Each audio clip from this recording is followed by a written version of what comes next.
Salut tout le monde, j'espère que vous êtes en forme. On se retrouve pour un nouvel épisode de QLS. Brad est revenu. Ok, j'ai fait les meilleures stats depuis le début de ma chaîne sur ma vidéo où j'étais tout seul. Mais la vidéo elle dure 13 minutes aussi, c'est normal. Ben, je sais pas, j'ai quand même fait plus de vues. D'accord. Plus de vues, plus de likes. Je pense que bon, on va rediscuter de ton... De mon contrat de ton futur avec notre entreprise. Écoute, on approche des playoffs. Yes. Il reste une journée. Donc il y a pas mal de choses à dire, ça a bien bougé. Il y a quand même des trucs qui sont figés maintenant, où on est un peu plus fixé. Mais il y a encore des trucs à jouer, notamment sur le play-in. Donc on est parti. Let's go. On commence par les tops et les flops. Ben non, ça va pas mettre les clubs français. les clubs français. Swipe up, c'est parti.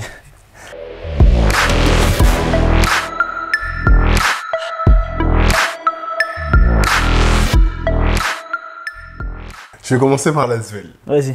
Commencer par l'Asvel, pourquoi? Tout simplement parce qu'ils ont corrigé Valence. Cette équipe que je ne peux pas voir. Franchement, je m'ennuie devant cette équipe, c'est terrible. Pourtant, ils ont un jeu collectif, ils ont vraiment ce passing game, ils n'ont pas un top joueur qui va prendre la balle et va t'en mettre 30, même si ça peut arriver. C'est plutôt une équipe vraiment qui se partage le ballon. Il y a beaucoup d'options. Avec beaucoup d'options, exactement.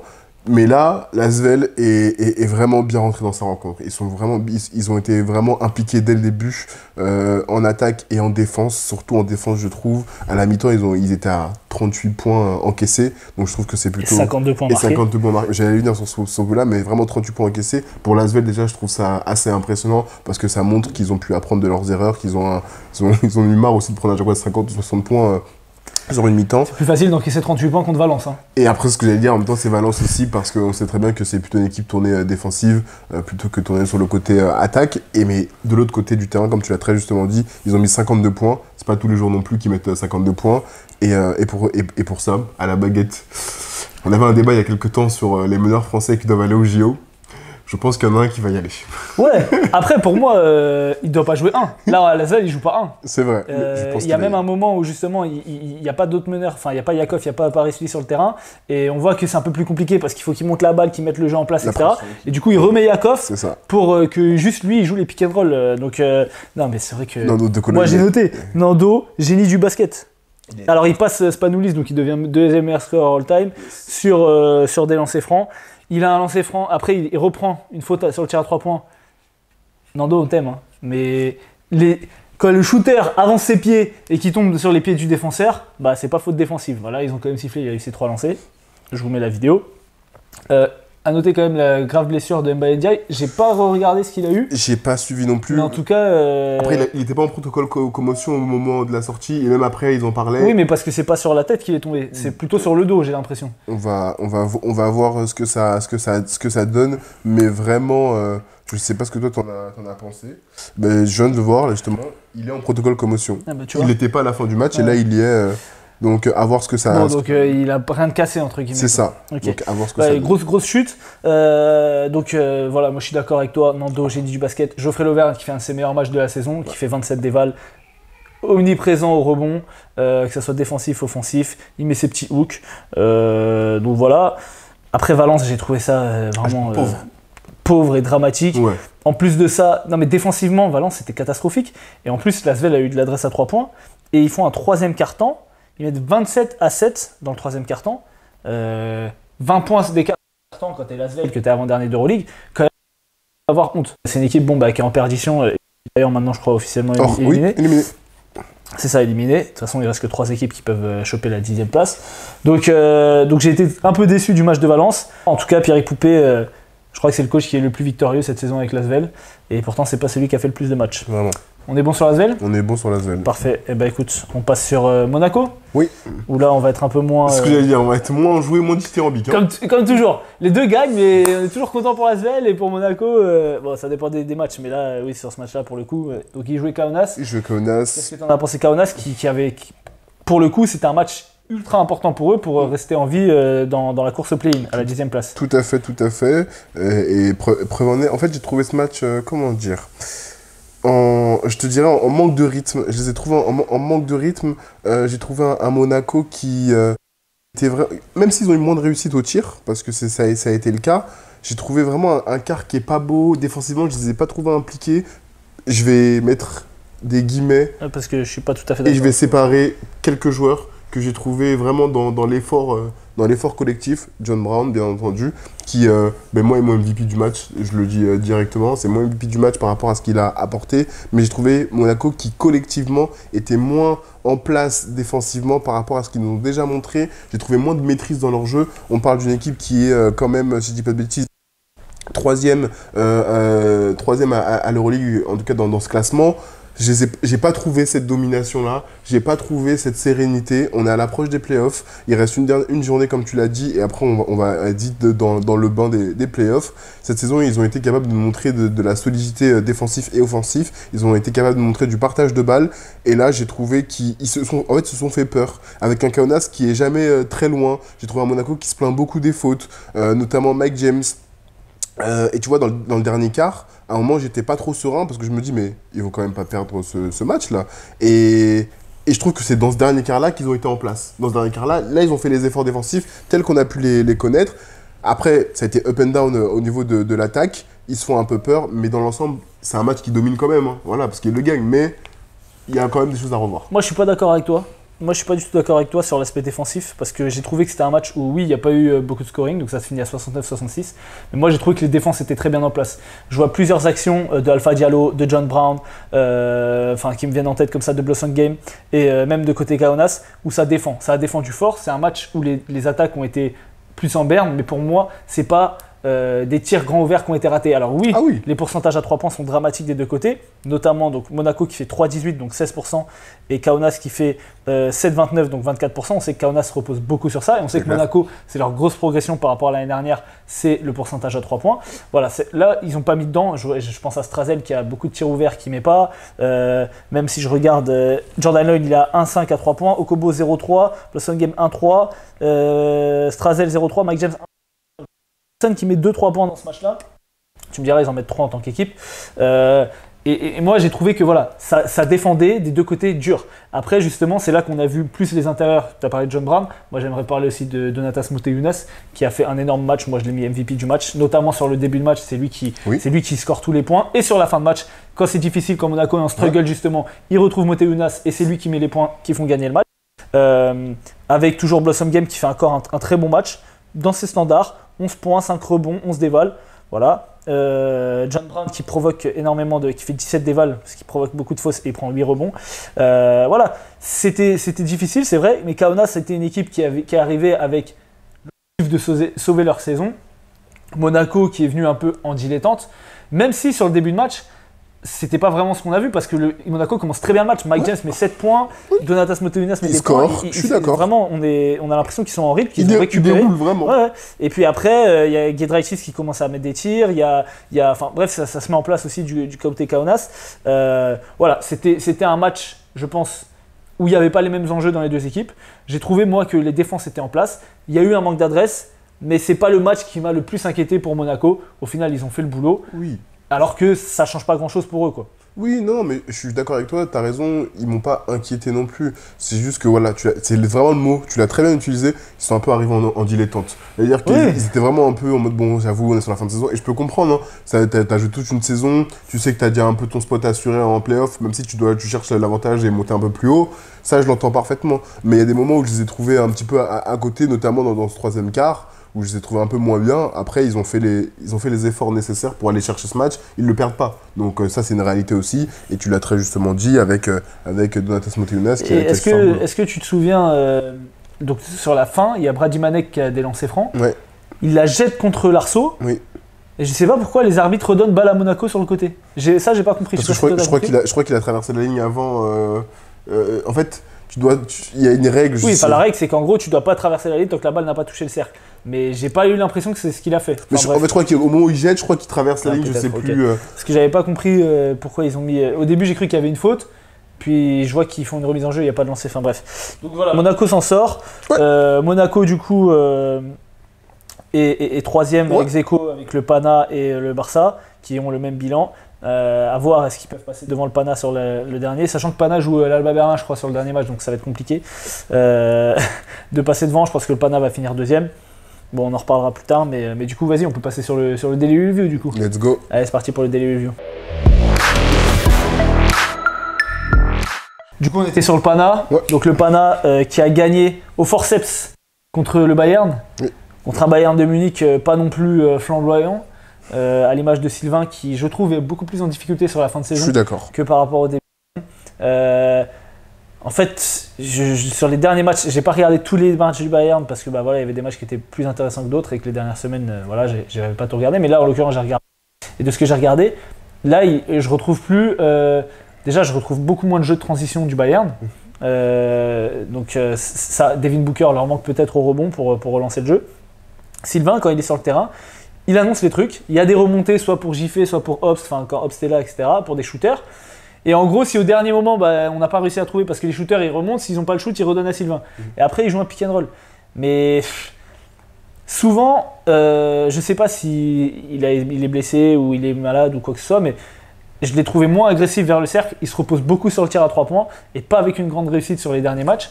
Et en même temps, tu l'as très justement dit, il a beaucoup de tirs de fin de possession. Oui, mais c'est ça. Il n'y a rien qui est créé pour lui.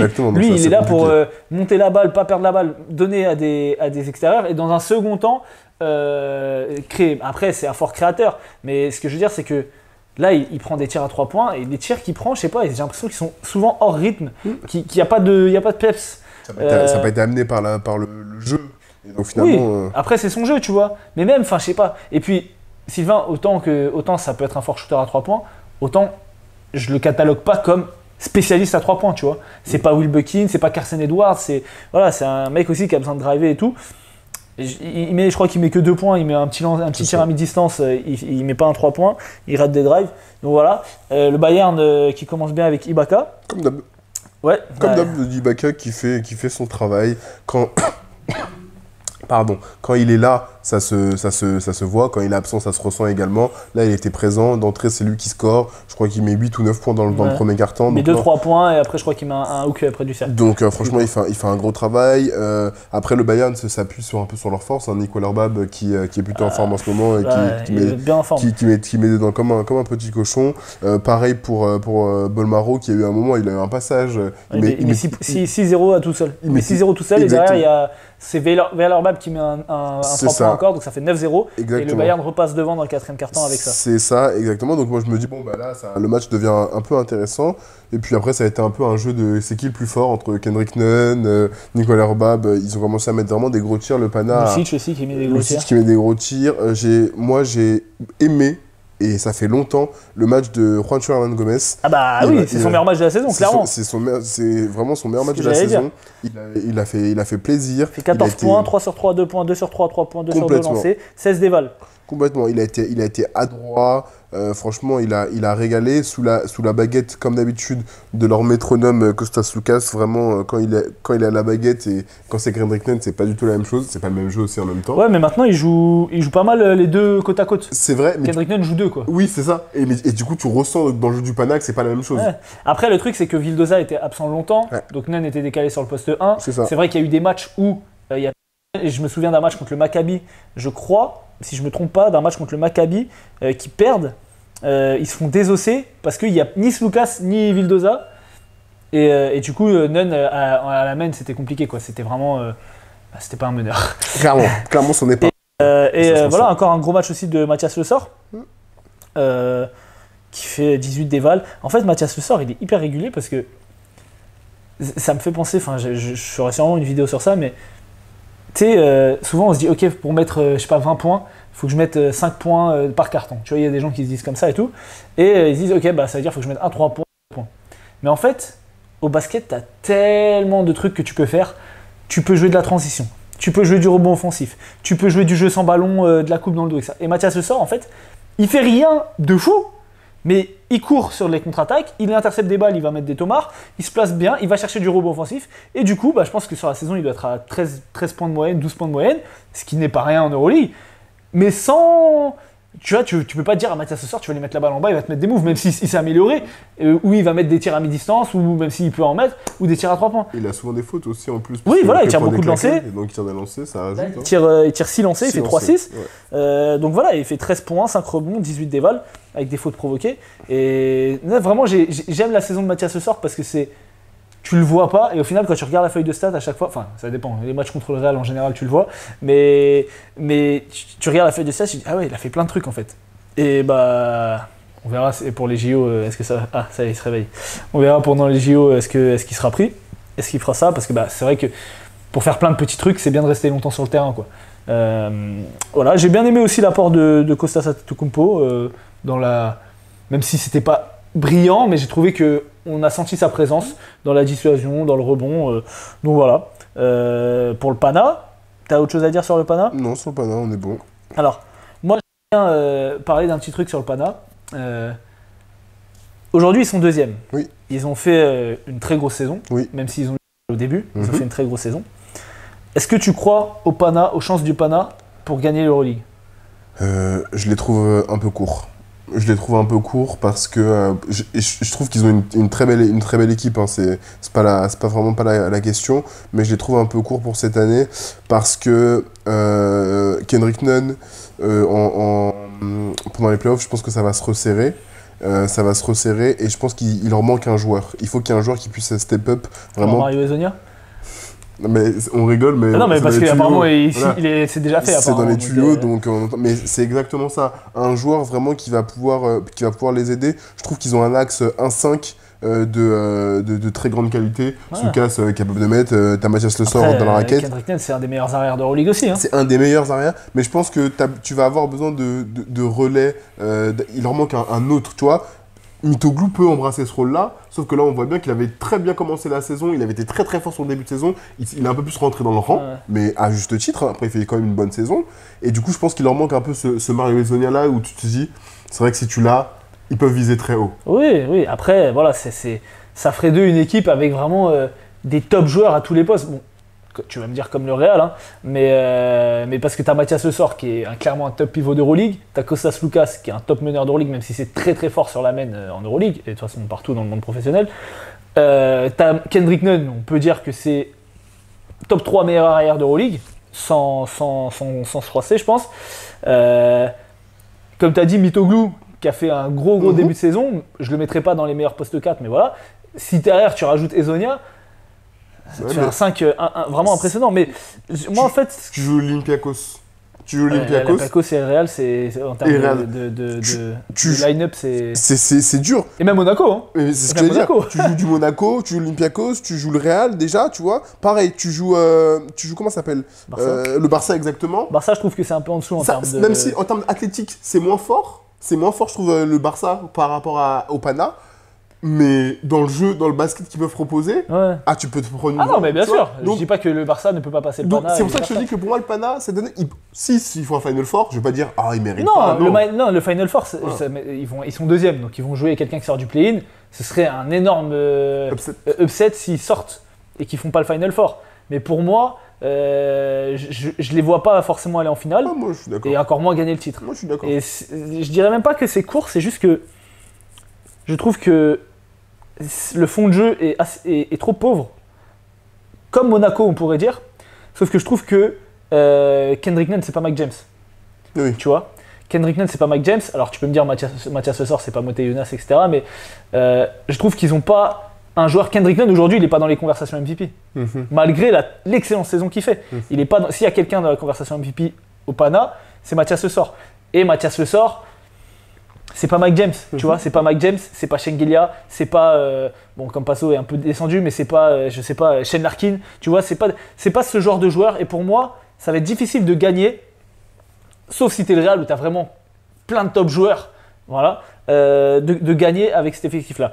Maintenant, c'est aussi parce que moi je suis quelqu'un de comment dire, de buter. Et que quand j'ai vu le début de saison et le fond de jeu pratiqué par le Pana avec sous l'égide de Ergin Ataman, j'y ai pas cru. À eux de me faire mentir, mais c'est vrai que pour l'instant, j'y crois pas vraiment. Donc on a parlé du Pana, on peut parler de l'Olympiakos. Oui. L'Olympiakos qui s'en est sorti de justesse, de mémoire, c'était contre l'Étoile Rouge. Oui. Oui, c'est ça. À Belgrade. Du coup, qui gagne 89-86. Donc un match pas très défensif. Et est-ce que t'as trouvé que Joel Bolomboy est plus fort que Moses Wright? Alors, Victor Olympiakos, Moses Wright, je ne sais plus quoi dire sur le niveau du mec. Je ne sais plus quoi dire sur le niveau. Non, mais parce que t'as vu le mec, t'as vu le match de Bolomboy qui était backup de Mousfal l'année dernière à l'Olympiakos. Oui, mais il fait un match de fou furieux, Bolomboy, quand même. Il fait un match de 32 dévals. Il fait un match de fou furieux et dommage qu'il ait perdu parce qu'il aurait pu être dans une autre catégorie, sincèrement. Mais je veux vraiment parler de Moses Wright parce que je ne sais plus quoi dire de ce monsieur qui débarque d'une 3e div grecque. Non. Si turc. Il était en 3e div. Il était en 3e div. Vas-y, parle. Parle, regarde, vérifie. Mais... C'est la 3e div, hein. C'est pas, il était pas. Regarde bien. Il était en 3e div l'année dernière ou cette année, je sais plus. Mais regarde, mais je te jure que c'est. Enfin, je sais plus quoi dire de ce mec. Il est impressionnant. Il est impressionnant. Franchement, je le trouve. Non, ça, c'est sûr que. Bon, je le trouve toujours. Il est toujours actif. Et il est partout. En fait, quand il est sur le terrain, tu le vois. À un moment, il met un tir. À un moment, il met un tir. À un moment, il met un tir à 3 points sur la fin de match en plus. Il met un tir à 3 points qui est ultra clutch. Je me dis, mais comment lui il fait ça? Je comprends pas. Après, il fait des interceptions dans les mains. Franchement, il me régale depuis que l'Olympiakos l'ont signé suite aux blessures de Milutinov et à un moment quand ils n'avaient pas Mousfal. Alors attends, parce qu'il était en Chine. Et là, il était. Ça, ça a l'air d'être turc. Voilà, c'est Détroit turc. Mais je sais pas. Non, c'est pas de la D3, c'est de la D1 turque. C'est de la D1 turque, Fener, FS et tout, donc oui, c'est de la D1 turque. Mais oui, c'était pas une équipe européenne. Non, ouais, quand même. C'est comme si tu vas chercher un mec de N1, tu lui dis vas-y, viens jouer à Monaco. Abuse pas, frère. Pardon, mais à coup pas. Mais franchement, c'est un joueur qui me régale, je prends un plaisir et à chaque fois je me dis, mais attends, ils vont avoir Milutinov, Mousfal et Moses Wright. Ça va être relou cette affaire. Et Bolomboy, il fait un gros match. Pour moi, Milutinov, tu le fais jouer.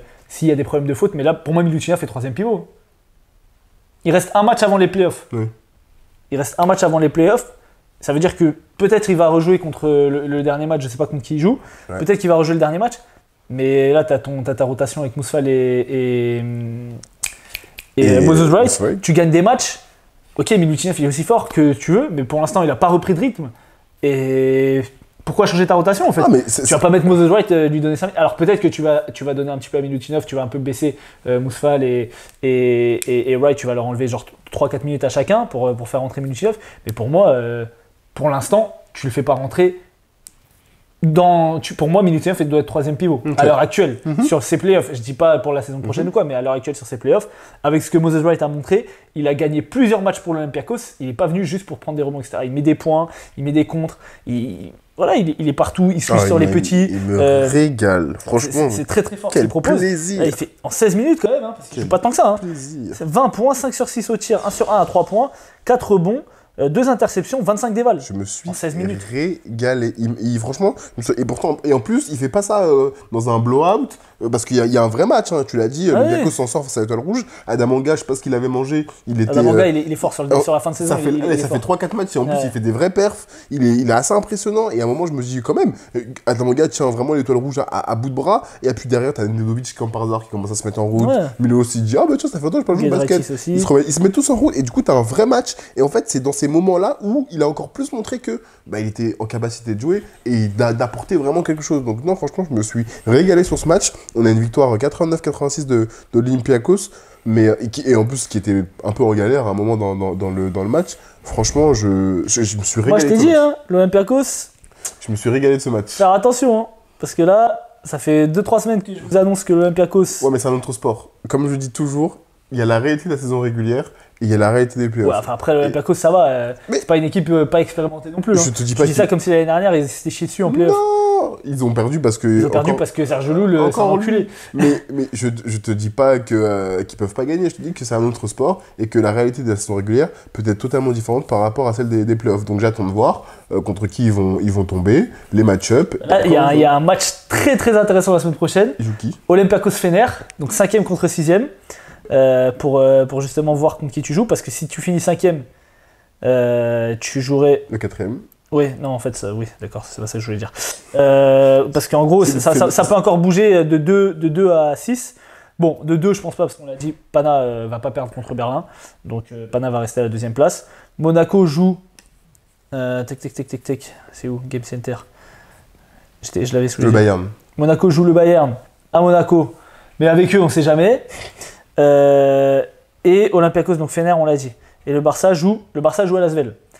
Donc si l'Asvel est dans leur forme actuelle, attention, hein. On verra bien. Peut-être que l'Olympiakos peut rentrer dans le top 4 et donc avoir l'avantage du terrain en play-off. Et ça va être compliqué, même si il voyage plutôt bien ces derniers temps. Tu joues au Pirée, c'est pas la même, hein, c'est clair. Ouais. Donc voilà, pour l'Olympiakos. Du coup, on a dit il joue Fenerbahçe la semaine prochaine. On peut parler du Fener, qui du coup a fait pour moi une contre-performance face à l'Efes Istanbul. Donc c'est un match qui a été très très brouillon, j'ai trouvé. Énormément de pertes de balles des deux côtés. Alors j'ai pas la stat sous les yeux, mais je sais qu'il y a eu beaucoup de pertes de balles. On a retrouvé un Tyler Dorsey qu'on n'aime pas. J'ai mis Tyler Dorsey, il faudra le remettre un peu sur le banc qui se rappelle un peu. Même s'il a fait quelques gros matchs sur les dernières sorties. Mais voilà. Le Fener qui a encore essayé de survivre, on l'a dit comme d'habitude, par son adresse à 3 points. Notamment avec Papagiannis aussi qui fait une grosse rentrée. Will Buckin qui marque. Mais à chaque fois que Will Buckin mettait un 3 points, pourtant l'autre en face, là, Shane Larkin, il était plutôt en mode tranquille. Mais dès que Will Buckin mettait un 3 points, il montait la balle, pull-up dedans. C'était trop. C'était trop. Et j'ai noté méchant pendant pour Rodrigue. Parce que Rodrigue a des méchants pendants. Et Shane Larkin qui met un dagger, un petit flotteur, comme il en a le secret, difficile. Qu'est-ce que tu as pensé de ce match? Et est-ce que tu penses que du coup, l'Efes qui conforte sa place en play-in, on peut parler du Fener déjà, mais qu'est-ce que tu as pensé de ce match? Déjà de ce match-là, je suis d'accord avec toi, je l'ai trouvé très brouillon. Le Fener perd 15 ballons contre 11 pour l'Efes. Donc je suis bien d'accord, j'ai trouvé un moment que l'Efes est retombé dans ces travers qu'on avait pu voir de 1 contre 1 permanent avec du Clyburn, avec du Shane Larkin, etc. Après ça a marché, hein, parce que Clyburn... C'est ce que j'allais dire, c'est chacun après son tour. Après la Clyburn, elle a eu de la réussite, il a mis dedans, donc tant mieux. Mais par contre, c'est vrai que la deuxième mi-temps, je la trouve différente. Je la trouve vraiment différente. On a vraiment un match là qui est beaucoup plus disputé qu'il était déjà auparavant, mais avec moins d'erreurs pour le coup. On voit vraiment un niveau qui s'est élevé, et là on commence à vraiment à se régaler. Là on voit qu'il commence à se rentrer dedans, et après pour Rodrigue Bobois, parce qu'on arrive sur la fin du match, où là c'est vraiment, je dis toujours, c'est le rendez-vous des artistes. C'est le rendez-vous des artistes parce que être capable de mettre ce genre de tir, et en plus il est tellement... Il n'a pas d'émotion, c'est normal. Journée au boulot, il va mettre... Killer. Vraiment, c'est exactement ça. Et moi j'ai crié, je dis, ah mais les francs comme une âme, je dis, ah non, les fesses c'est fort, tout ça. Boujourit, il va envoyer un tir derrière, un dribble go croisé là, pouf. Je dis, filoge. Ah non, franchement, la fin du match, je me suis vraiment régalé. Ouais, c'est chaud. Alors, on l'a déjà dit depuis quelques semaines, mais Tarik Birovic, il faut arrêter de mettre des tirs, monsieur, comme ça, parce que là, il met dedans, mais waouh! Sur ce match-là, il met 1 sur 2 à 3 points. Oui, mais je parle du tir qu'il prend, hein. Je parle du tir qu'il prend. Oui, la difficulté du tir qu'il prend. C'est quelqu'un qui est maintenant... qui est en confiance, hein. Parce que le tir qu'il prend là, il faut le mettre. Et bien sûr, après, ta chaîne Larkin dit bon, ça y est, les bêtises un peu quand même, parce qu'on a un match à gagner. Et donc voilà, merci. Mais c'est vrai qu'il y a eu un thriller qui a tenu son suspense. Fener contre-performance, je ne sais pas si je pourrais dire ça. Parce que oui, c'est une équipe qui est mieux classée, on est tout à fait d'accord. Mais les Fesses jouent quand même mieux depuis quelques temps. Ils gagnent des matchs, ils ont fait une saison en demi-teinte, ça on est clairement d'accord là-dessus. Mais ça reste une équipe qui est un peu qui est relou tout simplement à jouer, hein. Ils ont été double champions en titre il n'y a pas si longtemps que ça, donc faut passer à autre chose. Ouais, non mais c'est vrai, mais c'est pas comme s'ils ont été champions il y a 7 ans. Là je te dirais ok, oui, c'était il y a 2 ans, genre 3 ans je crois. L'année dernière qui gagne, et avant c'était qui? C'était pas les Fesses qui gagnent. Qui gagnent l'année d'avant. Ils font quoi? Ils font 2020-2021? Oui, je crois. Je sais plus. Ou 2021, bon, bref. 2022. Bref. Du coup, les Fesses qui finit contre l'Étoile Rouge, sachant que ils peuvent remonter un peu dans le play-in aussi. Alors, je sais pas s'ils ont le... Je crois pas trop. Tu crois pas trop? Que les Fesses remontent dans le play-in? Ils sont à un match. Ils sont à un match des deux équipes qui sont au-dessus, qui sont... Baskonia et Bologne. Bologne, on va en parler, mais voilà. Ils sont à un match. Je ne sais pas s'ils ont le goal average sur ces équipes-là. Et je vais te dire contre qui ils jouent. Baskonia et Bologne sur la dernière journée. Ils se jouent l'un l'autre. Donc quoi qu'il arrive, il y a une équipe qui va perdre. 2021-2022, pardon. Ouais, et qui gagne du coup C'est Real de l'année dernière, et après 2021-2022, c'est les fesses. Donc, ok. C'était il n'y a pas si longtemps que ça. My bad. Et après, il y a le Covid. Donc voilà, donc tout ça pour dire qu'il y a un gros Bologne-Basconia, enfin un gros entre guillemets, pour savoir qui va être 8e ou 9e, et que les fesses, s'ils battent l'Étoile Rouge, et je ne sais pas s'ils ont le goal average sur le perdant de Bologne-Basconia, peut repasser du coup 9e. C'est pas la même chose, hein, parce que tu joues ton match de play-in à domicile, c'est pas pareil. Et Bologne-Basconia, pour eux, c'est hyper important aussi, parce que tu sois 8e ou 9e, 8e, tu perds un match, tu as une deuxième chance. Oui. 9e, tu perds ton match, c'est fini. Hein. Oui. Donc, de toute façon, Bologne, ça va être fini pour eux. Ouais, j'en ai bien peur. Bologne, ça va être fini. J'en ai bien peur. Bon, on a parlé de FS Fener, du coup. On peut parler de Bologne, du coup, qui a joué contre Milan. Donc, c'était le derby italien. Et franchement, c'était un match, je me suis un peu fait chier, moi, personnellement. Il n'y a pas eu de match, en fait. Enfin, il n'y a pas eu de match, il y a eu un match. À partir de la deuxième mi-temps, c'est ça. Fini, quoi. Deuxième quart-temps, pardon. C'est, en fait, comment ça s'appelle Toko Shengelia essaie vraiment de porter. Ouais, il y avait un beau duel Mirotic-Shengelia au début. Exactement, essaie de porter, et du coup, il a scoré, il a tout tenté. Ah bah, tu vois, regarde mes notes sur le match. Non, Bologne, Shengelia, la vertu s'est fait casser la gueule, c'est effrayant. Voilà, ça s'est arrêté là. Merci, au revoir.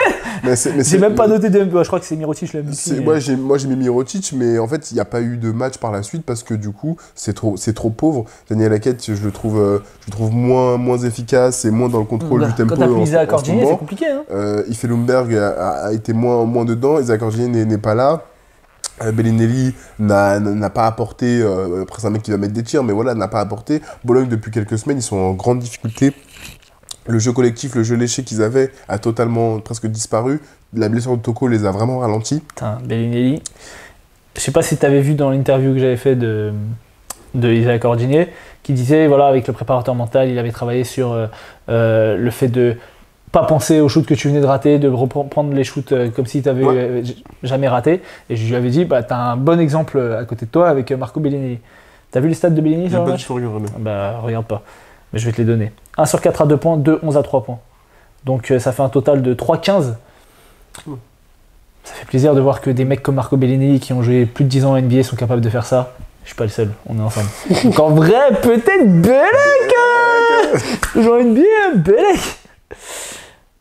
Bref, Belek, je peux jouer en R2. Non mais oui, ça c'est un autre sujet. Il a rien mis, mais franchement, voilà, j'ai trouvé Bologne pauvre, comme je les trouve pauvres depuis quelques temps. Vraiment ce collectif qui est trop impacté. Et à l'autre côté, Milan qui a tout simplement détruit. Voilà, Bologne, à travers Shavon Shields, à travers Nikola Mirotic. Tout le monde, Tonut, Nicolo Melli. Nicolo Melli a joué au basket. Enfin, voilà, Milan a été supérieur. 17 déval pour Tonut, 17 déval pour Nicolo Melli, 27 déval pour Mirotic, 12 pour Shields. Oui. Non, voilà, c'est une équipe qui se retrouve un petit peu sans faire jouer en plus les deux petits jeunes, là, Flacadori et Bortolani.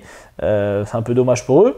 Mais voilà, c'est une équipe qui se retrouve avec le retour de Mirotic aussi, il faut le dire, en grande forme. Maintenant, pour l'instant, ils sont hors du play-in. On n'y croit pas. Même s'ils prennent la 10e place. On n'y croit pas. Et puis de toute façon, alors attends, ils jouent qui, on a dit, Milan, sur le dernier match ? La semaine prochaine, ils jouent Maccabi. Et on sort Cognac. Ils jouent Maccabi, ouais, donc je pense qu'ils vont pas le prendre. Et en plus, comme je l'ai dit, FS. Les FS sont capables de perdre à domicile contre l'Étoile Rouge quand même. Hein. Oui. Donc bon, à voir. Même s'ils vont en play-in, on n'y croit pas. Oui, non, mais bon, voilà, c'est la course au play-in.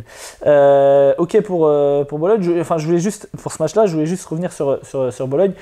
Bologne, même si Shengelia est un excellent passeur, ça n'a jamais été une équipe avec un jeu collectif ultra léché non plus. Il y avait beaucoup de remontées pour Bellinelli. Ça jouait bien les backdoors, ça jouait bien autour du post-up. Donc c'est vrai que il y avait de l'alternance intérieur-extérieur, mais c'était pas non plus un jeu comme celui de l'Olympiakos où il y a des coupes dans tous les sens, où la balle circule très très vite. Pour moi, la balle était un peu plus statique. Tu avais Shengelia qui allait faire 1, 2, 3 dribbles et qui allait faire des bonnes passes pour les extérieurs, ou alors Bellinelli qui courait un peu dans tous les sens. Mais parfois, tu avais des bonnes relations avec Brian Dunston, voilà. avec Jordan Mackie. Mais je trouve pas que Bologne avait un jeu offensif ultra impressionnant. Ça, je suis d'accord. Là où, justement, dans l'interview avec Isaac Ordinier, on en parlait, il disait, parce qu'ils étaient en galère depuis la blessure de Toko, et il dit, en fait, c'est pas tant en attaque qu'on galère, c'est en défense. Et on a moins de jeux de relance. Quand tu penses à Lundberg, à Cordigné, même au grand, voilà, tu parles de Mickey, tu parles de Schengelia, de Hackett, Payola, c'est des joueurs aussi qui sont des avaleurs d'espace, qui ont besoin de ce jeu de relance. Et quand tu prends 90 points, c'est que tu peux pas prendre du rebond def. Et quand tu prends pas de rebond def, bah, tu peux pas avoir de relance. Je vais regarder les stats au rebond. Tac, tac, tac. Donc ils prennent 32 rebonds, dont 28 défensifs. Ah non, ça c'est Milan, pardon. 33. Donc c'est égalité en termes de rebond. Sauf qu'en termes d'adresse et en termes de perte de balle, bah, clairement, je pense que la différence est faite là, puisqu'ils sont à 27% à 3 points. 14 pertes de balles. Ouais, alors qu'ils sont à 36 en face, ils font 14 pertes de balles, et les autres, ils en font que 10. 18 assists pour Milan. Et combien d'assists ? 16 assists pour... voilà. Donc beaucoup de pertes de balles, et c'est là que la différence se fait, en fait.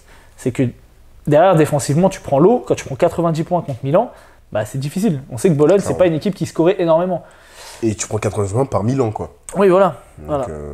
Ok, alors, qu'est-ce qu'il nous reste ? Le Maccabi, je crois qu'on n'en a pas parlé, parce que quand même, c'était une équipe qui méritait qu'on en parle, vu qu'ils étaient sur 6 victoires d'affilée, qui sont très bien replacés, du coup, qui sont qualifiés en... Ils sont qualifiés en play-off, là, je crois. Ils sont 7ème, normalement. Ils sont 7ème ? Ils sont en play-in. Ouais, ils sont 7ème en play-in. Et ils sont en play-in, ils pourront pas... Ah si, ils ont un match de retard sur le Fener. Ils ont un match de retard sur le Fener, sachant que le Fener, on l'a dit, joue l'Olympiakos. Donc attention, ils peuvent encore, je sais pas en termes de goal average, mais comment ça se passe, mais ils peuvent encore repartir en play-off. Franchement, sur la fin de saison qu'ils font, ce serait pas démérité. Après le Fener aussi, de toute façon, pour être dans le top 6, c'est forcément que tu fais une grosse fin de saison. Faut faire attention au Maccabi. J'ai dit déjà. Moi, j'y crois pas. Faut faire attention au Maccabi. J'y crois pas, parce que bon... L'équipe relou par excellence. Non, c'est sûr. Ils ont un axe Wade Baldwin, Josh Nebo, qui est exceptionnel. Pour moi, je trouve même, c'est quoi pour moi, il y a un axe 1-3-5 qui est. Colson est un peu moins bon sur les derniers. Parce qu'il a moins la balle. Parce qu'il a moins la balle, parce que Baldwin, sacré croqueur. Oui, voilà, c'est ça. Mais Baldwin est tellement fort en ce moment que voilà. Et que Lorenzo Brown est tellement nul en ce moment que. C'est pour ça que j'y crois pas. Parce que pour moi, Lorenzo Brown, l'année dernière, c'était quasiment le meilleur joueur du Maccabi. Oh, c'est un joueur, on l'a vu avec l'équipe d'Espagne aussi, qui doit être un top player. Et pour moi, quand tu as un de tes deux meilleurs joueurs, parce que clairement, c'est lui et Wade Baldwin les meilleurs joueurs, même si Bonzi Colson est très fort, qui joue à ce niveau-là, tu peux pas espérer quoi que ce soit. Bah oui, mais j'espère juste qu'il continue à jouer à ce niveau-là, parce que... Après, moi je parle par rapport à ce que j'ai vu de la saison. Il fait une saison dramatique. Ah oui. Il fait une saison dramatique, clairement.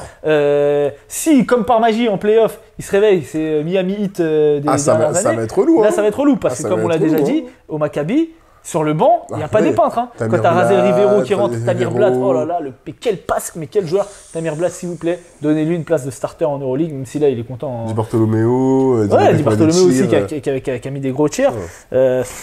Voilà, donc le Barça, donc, on parle du Maccabi, mais qui a perdu contre le Barça. Oui, David. Le Maccabi a perdu contre le Barça. Il a perdu contre le Barça. Oui.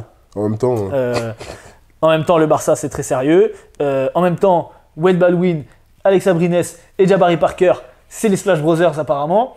Abrines, il allume. La Provitola, mais quel killer, le tir qu'il met à la fin là. Le tir est tellement dur. Cross jab à 8 mètres. Le tir est tellement dur. En plus, ça me gêne parce que, tu sais, c'est vraiment. Ils savent que c'est. Je crois, je sais plus, il reste 30 secondes, un truc comme ça. Ils savent que c'est une des dernières positions. Il faut bien la jouer et tout. Ils sont en train de mettre en place des écrans. Et c'est ça. Et lui, très fort. Pendant qu'il y a le truc qui est mis en place, il fait son cross jab. Boum. De toute façon, je vous mets la vidéo. Et c'est incroyable. Voilà, je dis. Mais wesh, la Provitola. C'est ça mon commentaire. Non, c'était. Alors que Baldwin a été ultra clutch juste avant et tout. Il a mis 4. Oui, Baldwin. Non, mais vraiment, c'était un très très beau match. Donc le Maccabi, écoute, je pense qu'ils sortiront quand même du play-in vu la dynamique actuelle. Donc ça nous donnera quand même une belle série de playoffs face au Real, face au Pana ou Monaco, on verra. Ah ben j'espère. Moi j'espère. Tu vas à Monaco ? J'espère prendre le Pana.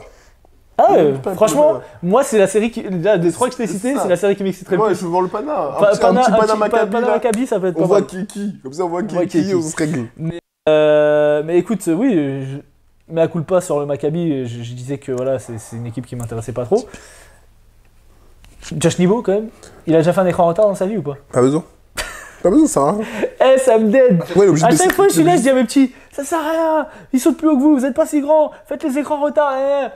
Et lui, aucun écran en retard. Il est juste plus haut que tout le monde. Il est plus haut que tout le monde, il est plus carré que tout le monde. Ça veut dire qu'en plus, des fois, je vois, il est obligé de se baisser des fois pour attraper la balle, sinon il va se cogner sur le panier. Mais ce serait pas mal si en play-in, s'il reste en play-in et qu'il rencontre les fesses. Comme ça, on pourrait faire un cours de trampoline entre Tariq Jones et Josh Niveau. Un clinique sur les écrans retard. Ça peut être pas mal. Donc voilà, le Barça qui prend un gros match, qui reste à la course au top 4. Oscar Da Silva aussi qui a fait un bon match. J'ai trouvé les arbitres encore une fois nuls. Il y a une faute sur James Webb, je sais pas si tu vois qui c'est, où il fait un main à main. Et c'est pas pour le coup de les mains à main où derrière direct il y a l'écran. Il a le temps, il a pas bougé. Il n'a pas bougé. Il y a je sais plus qui lui rentre dedans offensif. Je dis wesh la mafia quand même. Doucement. Calma, parce qu'on va parler du Real aussi, il y avait des coups de sifflet un peu bizarres de l'autre côté. D'ailleurs on peut partir sur le Real. Le Real qui jouait Baskonia. Ah oui, c'était un match sympa aussi. Et qui perd contre Baskonia. Moi, j'ai pas grand chose à dire. J'ai deux mots. Marcus Howard. Mais moi, j'ai 2 mots à rajouter. Oh là là. Parce que oui, Marcus Howard, mais Mathieu Costello. Oui. Parce que il a fait un match monstrueux, c'est vrai. Marcus Howard, il score. Hein. Mathieu Costello, le match qu'il fait, il fait un match. Pour moi, les deux se mettent au même niveau. Non, mais il fait un match énormissime, je suis tout à fait d'accord. Mais le niveau en fait, la difficulté des tirs qu'il met, c'est.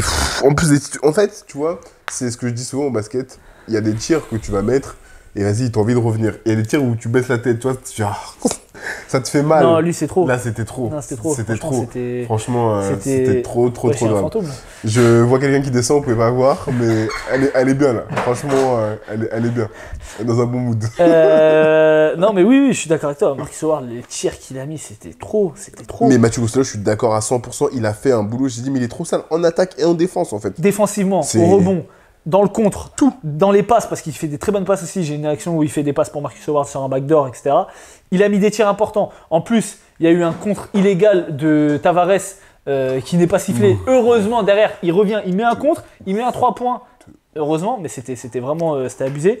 J'ai remarqué, alors j'ai pas fait gaffe sur le début de saison, enfin sur toute la saison, mais là, Mario Hezonja, c'est vraiment un plot. Hein. En défense. Ah ouais, mais défensivement, c'est abusé. Lui, il est pas là pour défendre. Hein. Mais en même temps, déjà, il est jambes tendues. Et en plus, il veut prendre très haut Marcus Howard. Ça n'a aucun sens. Alors là, oui, c'est vrai que tu parles de la fin de match. Moi, j'ai noté ça au début de match. Même sur le match. Mais la fin de match, ça n'a pas de sens. C'est stupide. Alors, on va en parler. La fin de match de Mario Hezonja, autant il met des gros tirs en attaque. Oui, mais en défense. Il reste 40 secondes. Il va mettre une presse tout terrain, alors qu'ils sont dans le bonus à Marcus Howard. Marcus Howard qui lui fait 1-2 drag. Il voit qu'il est hyper agressif. Et en plus, après, il va se plaindre aux arbitres, alors que les 2 fois, il y a faute. Il y a faute de ouf. Genre, c'est incompréhensible cette fin de match.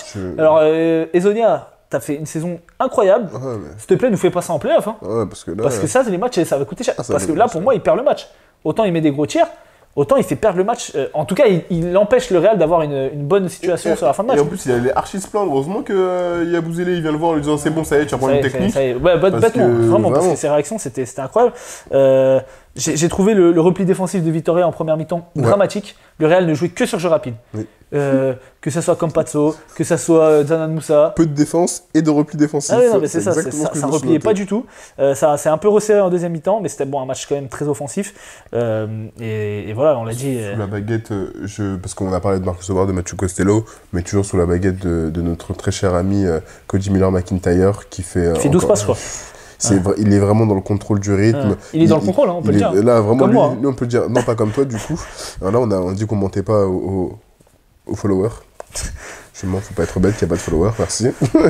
Mais il fait 4 points et 12 passes. Et franchement, tu sens qu'il gère le rythme, qu'il met la balle au bon endroit. Quand Marcus Howard est chaud comme ça, il lui remet. Mais à un moment, en fait, il y a tellement d'aspiration par Marcus Howard qu'il va trouver les autres joueurs. Et c'était bien, j'ai beaucoup aimé vraiment ce match. Shima Moneke aussi, je veux dire 2 petits mots dessus parce que... Lunettes aux clés d'épée. Il a cassé ses lunettes. Il a des lunettes aux clés, c'est vrai. Il a cassé ses lunettes, mais franchement, en fait, il apporte tout le reste aussi du rebond, de l'énergie, sur rebond. On voyait que lui. On voyait que lui dans les coupes, les trucs et tout. Exactement. Et donc non, franchement, c'est une très belle victoire pour Baskonia. Est-ce que le Real est en crise? Je ne sais pas. Non, je dirais pas qu'ils sont en crise. Par contre, il y a quand même des petits motifs d'inquiétude. Le premier, c'est le niveau actuel de Eddy Tavares, qui est dans le trou, hein, clairement, on va le dire. Il entend des hooks main gauche, 3 mètres du cercle. Il lui envoie franchement, arrête ça, chacal. Lâche ça. Donc Vincent Poirier, lui, pour le coup, qui est toujours bien. Et Chus Mateo qui a tenté un truc à un moment. Il n'y avait pas de grand sur le terrain. Il jouait avec je crois que c'était Yabusele en 5. Et à ce moment-là, ils se sont fait désosser. Il y avait toujours Cédé Kerkis tout seul au rebond. Mais en même temps, il avait plus de droit. Oui, non, mais oui. Parce que Vincent Brel avait 4 fautes. Non, c'était en première mi-temps. En première mi-temps, où il y a plusieurs actions d'affilée, ils prennent des tirs, t'as Cédé Kerkis tout seul au rebond. Et il prend des rebonds, ça. Okay. Après, peut-être qu'ils avaient 2 fautes chacun, mais bon, t'as quand même Elie Ndiaye, il a quasiment pas joué, ou je sais même pas s'il est rentré dans le match. Je sais même pas s'il était sur la feuille, il était pas sur la feuille. Hein. Bah, pourquoi il est pas sur la feuille? J'en sais rien, il est pas sur la feuille.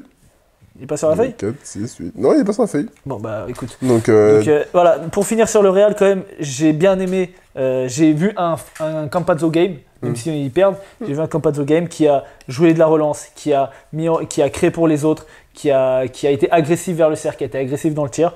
Donc voilà, si le Real avait gagné, on aurait pu dire que Campazzo avait été un de leurs meilleurs joueurs. Malheureusement, le Real a perdu. Moi, j'aurais dit Fabien Causeur, mais après, c'est moi. D'ailleurs, ça me fait penser pourquoi Fabien Causeur n'est pas sur le terrain à la fin de match pour tenir Marcus Howard, sachant qu'il a déjà fait des missions défensives de fou furieux. Encore Kevin Punter, Wade Baldwin, Mike James. Et c'est encore une fois, c'est inquiétant de Chus Mateo, tu vois, en termes de coaching. Oui, Ezonia te met des gros tirs. Fabien Causeur, c'est pas non plus le mec qui va se cacher en fin de match. Clairement, faible. T'as Gershon sur le terrain, donc en fait, Ezonia. Enfin, t'as pas besoin d'un poste 4. Tu vois, tu peux dire oui, t'as besoin de Ezonia parce qu'il est grand pour te prendre des rebonds. T'as Moussa qui fait 2-6, t'as Yabusele et tu finis avec Poirier. Donc, ou Tavares. Donc, t'avais de la taille. T'aurais pu mettre Fabien Causeur pour tenir justement Marcus Howard. Crois-moi que Fabien Causeur, il serait pas allé mettre les mains comme un gogol, quoi. Enfin, bref. C'est bon pour le Real, du coup. Il nous reste quoi comme match? On a tout fait, je crois. Étoile rouge, on a fait. Partizan Berlin, on n'a pas parlé. Tu veux en parler vite fait? Non. Voilà, merci James Nenali parce que quand même Partizan était en grande galère, face à l'Alba Berlin. Il y a pas de match. Bah si, il y a un match. Il n'y a pas de match. C'est serré tout le match. Il n'y a pas de match. Moi, j'ai regardé le match, il n'y a pas de match. Franchement, le Partizan se promène. Après, t'as Berlin qui revient. Parce que moi, j'ai regardé le 4e quart-temps, je vois s'il y a 10 points d'écart. Il n'y a pas de match. Okay. Donc, heureusement, merci Nenali quand même, parce qu'il sauve la saison, parce que le Partizan est toujours en course pour le play-in, avec Milan et donc l'Anadolu Efes. Mais sinon, c'était bye-bye. Et de toute façon, la saison du Partizan est ultra décevante. On en a déjà parlé en long, en large et en travers. On passe sur les 5. Non, les top et les flops. Top et les flops. Alors, les top et les flops. Dis-moi qu'est-ce que t'as comme flop, dis-moi qu'est-ce que t'as comme top. Oh. Attends. En fit avec le Tché, choqué. Tu revers? Non, j'assume. C'est ma vraie personnalité. Je suis un... C'est quoi la mode? Toi, t'es pas un mec de TikTok. Un farfadet... Un farfadet espiègle. Je suis un farfadet espiègle. Bon, vas-y, bref. Du coup, les tops. On fait sans vue, frère. Le Tché, ne fais pas de featuring avec lui. T'es là, farfadet espiègle. On est où, là? Ah ouais, putain, il y a Real Barça aussi. Oui. Bref, mes tops, c'est des joueurs aujourd'hui. C'est des joueurs. J'ai Moses Wright, je l'ai dit. Mais franchement, je lui tire mon chapeau pour cette capacité déjà à s'être intégré au sein de cet Olympiakos, même si c'est plus facile quand tu as un jeu collectif et tu as un fond de jeu, mais d'avoir vraiment trouvé sa place et tout l'apport. C'est un joueur qui est extrêmement complet, qui peut progresser encore bien sûr. On l'a dit, on le répète, mais franchement, ce qu'il a apporté, c'est un plaisir de le voir jouer. En deuxième top, j'ai Juancho Hernan Gomez. Il a fait son meilleur match de la saison, il a connu une saison assez galère. Puis pour revenir au fur et à mesure, il a apporté des choses qu'on ne le voyait pas faire, des missions plutôt de l'ombre, voilà, ou sur du rebond, sur un peu de défense, sur de la protection de cercle, des choses qu'on ne voyait pas parce que généralement il était plutôt connu pour être un mec qui met des tirs et tourner sur l'attaque. Donc franchement, ça a été un de mes tops aussi sur ce match-là et en plus là il a mis dedans. Et mon troisième top, c'est John Brown. C'est John Brown parce que c'est vraiment quel plaisir d'avoir un joueur comme ça dans son équipe. Ah, franchement, relou. Relou d'attaquer sur lui. Hein. Oh, vraiment, il est toujours au bon endroit. Bon, après, c'est vraiment une règle de merde, mais bon, relou quand même d'attaquer. Ça, c'est clair que la règle, on peut la discuter, mais voilà, il a le sens du jeu. On dit souvent avoir le QI basket, ça marche aussi en défense, hein. C'est pas qu'en attaque. Il a vraiment cette sens et cette connaissance du jeu. Il sait où se placer. Il a les bonnes mains actives. Franchement, quel plaisir. Et Monaco se régale. Et quand il est sur le terrain, ça se voit. Quand il n'y est pas, ça se voit également. Oui, non, parce que Jared Blossomgame fait quand même une énorme saison. Il fait une bonne saison, mais pas du tout au niveau de ce que John Brown peut apporter. C'est un autre profil, je trouve. Voilà. Écoute, t'as déblatéré tous tes tops, donc oui. On va y aller. Hein. Vas-y. Alors, les tops, je suis d'accord avec toi. Juancho Hernan Gomez, qui est connu pour un mec plutôt qui met des tirs à 3 points.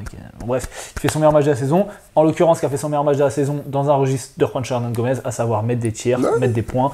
Il prend pas de rebond, il fait pas de contre, on en a rien à foutre. C'est pas ça qu'on lui demande à la base. J'ai mis Lasvel, parce que Lasvel, quand même, se qualifie pour le play-in. Bravo à eux. Non, je rigole. Non, parce que Lasvel fait quand même une belle fin de saison. Oui. Ils mettent 30 points à Valence. C'est leur meilleur match de la saison, avec tout le monde, j'ai l'impression, qui s'éclate. Des fois, c'est Edwin Jackson, sachant que là, il n'y avait pas TLC.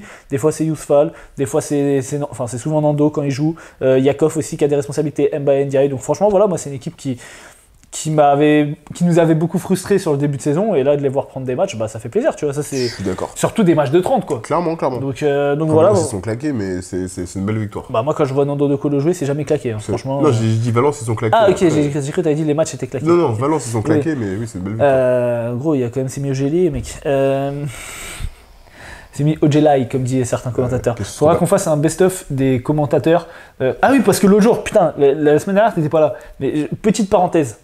T'as regardé Alba Berlin, je sais plus contre qui il jouait. T'as regardé la semaine dernière Alba Berlin? J'ai regardé les matchs.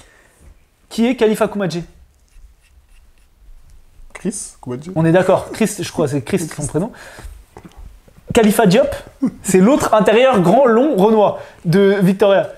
Frérot, quand même, je sais, c'est deux grands renois avec des dreads, mais il l'a appelé tout le match Khalifa Koumadje. Normal, genre. Ouais, c'est des journalistes, frérot, en plus. Bon, bref, vas-y. C'était juste une petite parenthèse. Du coup, et mon dernier top, c'est quand même les fesses. D'accord. Parce que, voilà, ils sont dans le play-in à l'heure actuelle. Ils sont rentrés sur les dernières journées. À chaque fois, il y avait quelqu'un qui rentrait. La journée d'après, ils perdaient, etc. Là, ils ont fait 2 victoires d'affilée pour valider leur place. Enfin, valider leur place. Pour être les mieux placés pour avoir la 10e place. C'est une équipe, pour le coup, que t'as pas forcément envie de jouer sur un match je suis d'accord, c'est de play-in. Clairement. Autant, tu vois, tu joues Baskonia, tu joues Bologne actuellement, tu dis bon, ça va aller. Clair. Autant les fesses, tu sais que il y a un match, il suffit que les 3 zozos ou 4 zozos, parce que t'as Darius Thompson qui est endormi, mais voilà, on sait jamais. Relou. Et tu vois, pour le coup, si par exemple Bologne finit 9ème et que les fesses finissent 10ème, je mets pas Bologne favori. Ah non, c'est sûr. De toute façon, Bologne, ils vont sortir. C'est déjà. Donc voilà. En parlant de Bologne, ils sont dans mes flops, évidemment. Moi aussi. Fin de saison, deuxième partie de saison dramatique, vraiment. Les blessures n'ont pas aidé, mais là... Non, les blessures n'ont pas aidé, c'est sûr.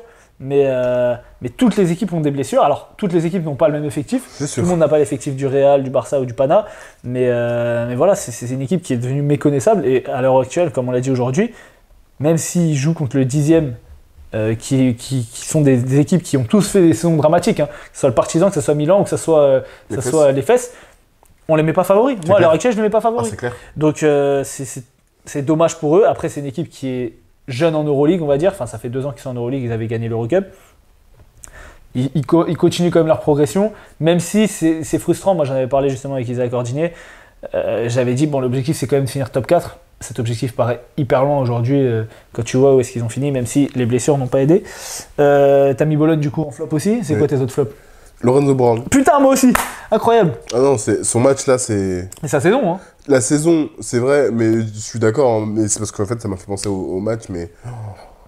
Le niveau, quand tu sais ce qu'il a été capable de faire, ce qu'il a pu montrer lors de l'Euro 2022, ce qu'il a montré avec l'Espagne, le joueur qu'il est, l'année dernière, le joueur qu'il a été, qui vraiment en mettant des gros tirs, en étant ultra clutch, en étant vraiment toujours dans la maîtrise de son jeu. Là, cette saison, il est tellement en difficulté. Je le vois vraiment en souffrance à côté de... Est-ce que tu penses que Lorenzo Brown est fini, entre guillemets? Non, je pense pas qu'il soit fini parce que parfois il a toujours des flashs, mais j'ai le sentiment. Comment t'expliques sa saison? Je me pose la question si par rapport à l'équipe en fait. Ouais, je pense que moi c'est mental.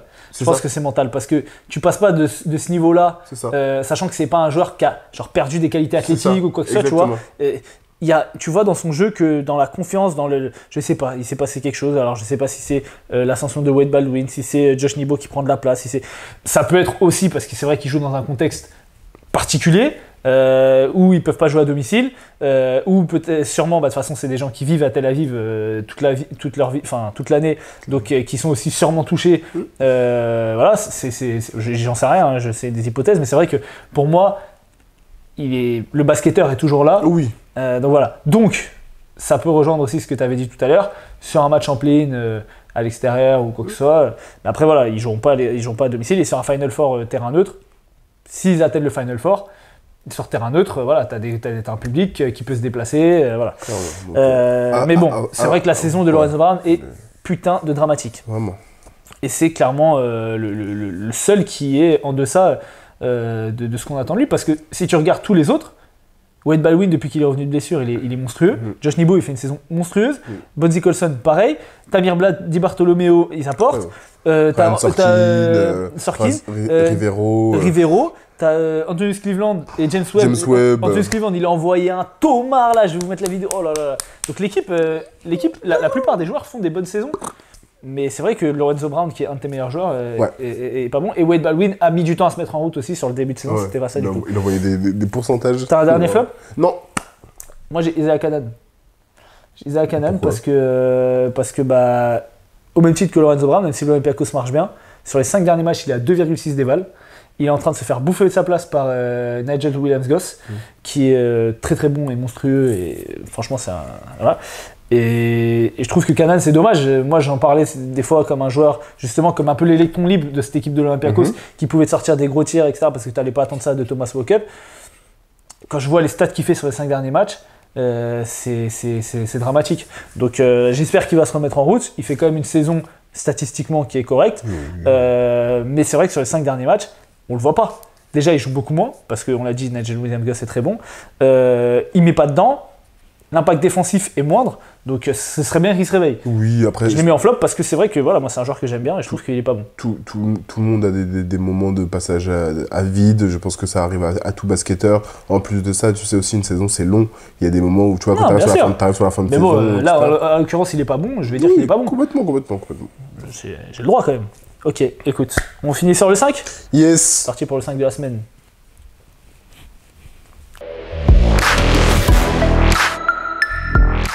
Alors, ton 5. Alors, bien sûr, soyez pas bêtes. Est-ce que c'est un 5 de grande taille ? Non. Moi non plus. Voilà. Nando De Colo. Ouais, bah écoute, moi c'est mon poste 3, mais oui, non, c'est vrai, il est dans mon sac. Moi c'est mon poste 1. Ah là là, Nando, merci pour la régalade. Ah là là là, vraiment, merci pour le... Ça me fait regretter de ne pas avoir regardé l'Euroleaque plus tôt, franchement. Quand ce sera à la fin de saison, je vais regarder les matchs du CSK, du Fener à l'époque et tout, parce que... Qu'est-ce qu'il est fort. Ah, il est fort. Tu vois, c'est un génie du basket. Et quand je regarde les matchs de l'Asvel et que Nando joue, et que je le vois jouer comme ça, après je vais à l'entraînement, je me dis vas-y, je vais être dans le contrôle, je vais prendre mon dribble, je vais essayer de regarder ce qui se passe à l'opposé. Sauf que je sais pas dribbler. Du coup, je suis comme ça, et du coup, je vois jamais ce qui se passe. Oui, et après, c'est aussi, en fait, c'est ce que je dis souvent, c'est il y a ce que toi tu fais, et il y a comment autour de toi ça bouge. Forcément, pour être aussi fort, il faut aussi qu'autour de toi, tu aies des mecs qui puissent bien bouger. Ah bah c'est sûr. Et je dis pas que Nando, il sait pas faire de passe ou quoi que ce soit, je dis juste que lui est déjà monstrueux et il a une connaissance du basket et une qualité de basket qui est supérieure à la moyenne.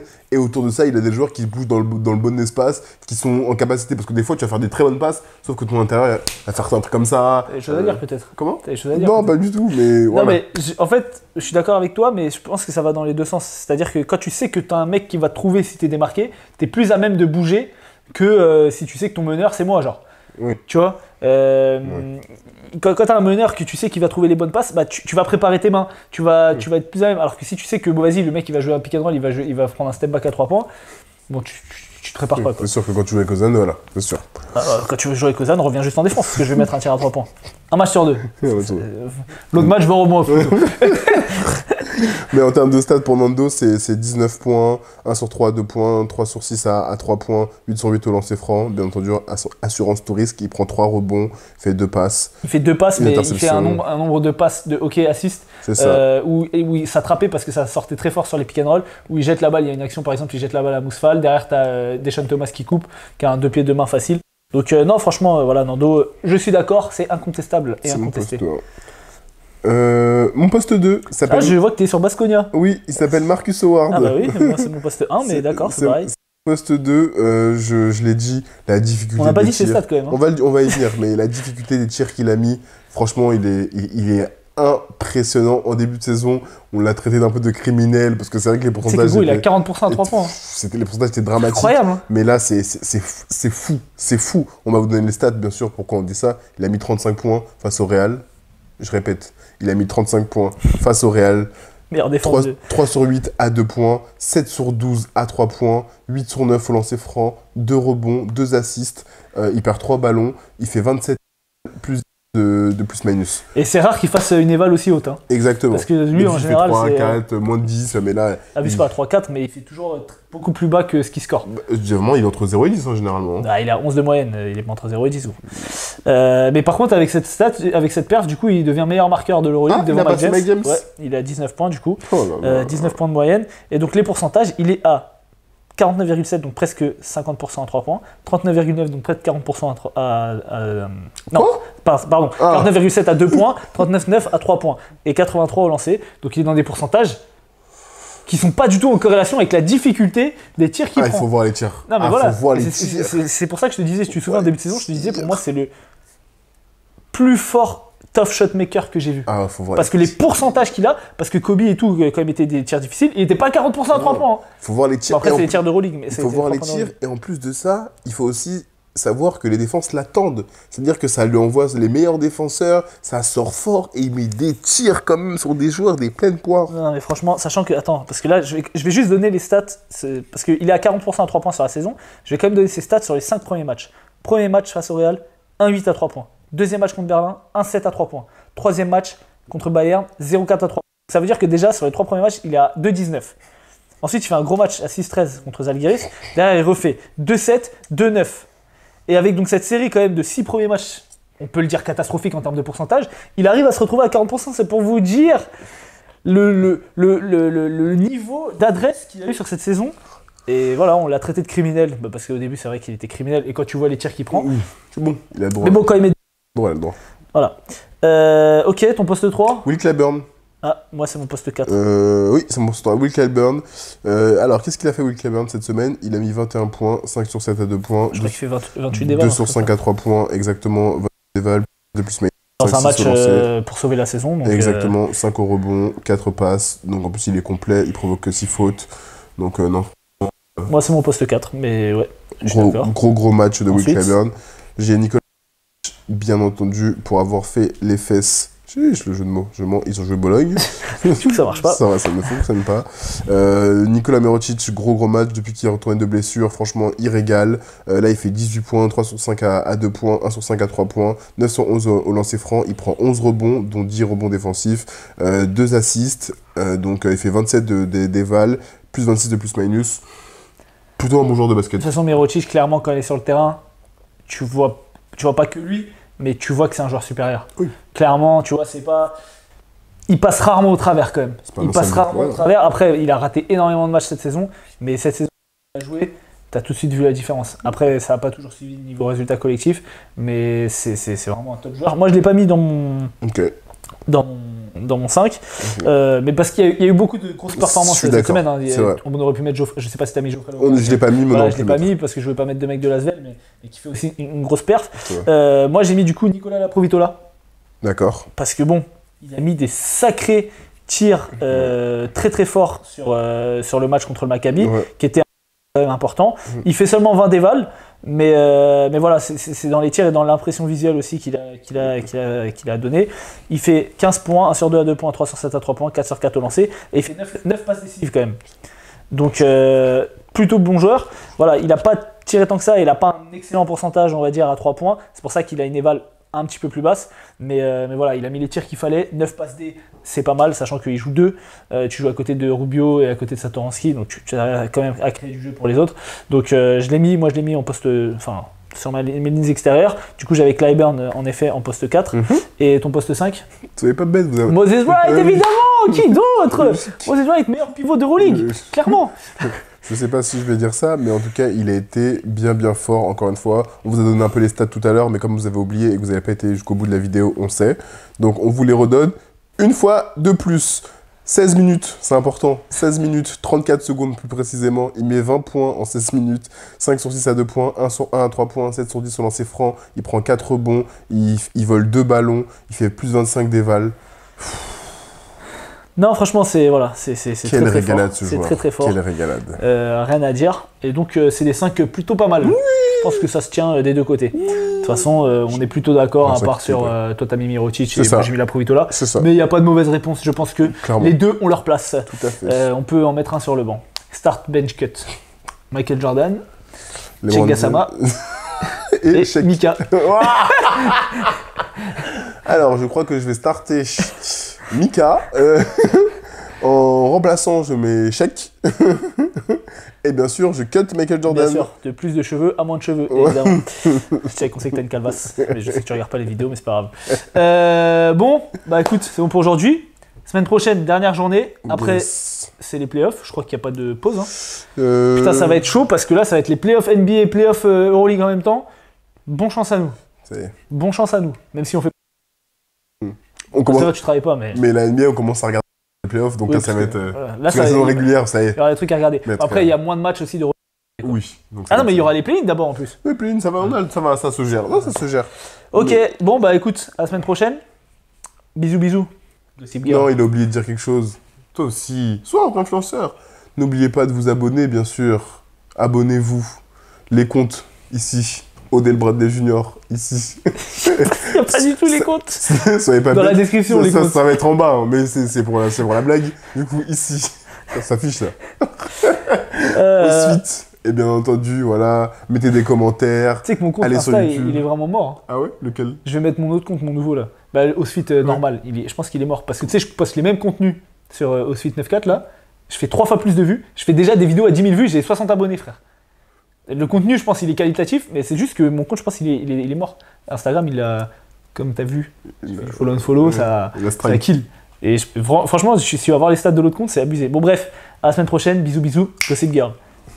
Bisous, Gossip Girl. J'adore.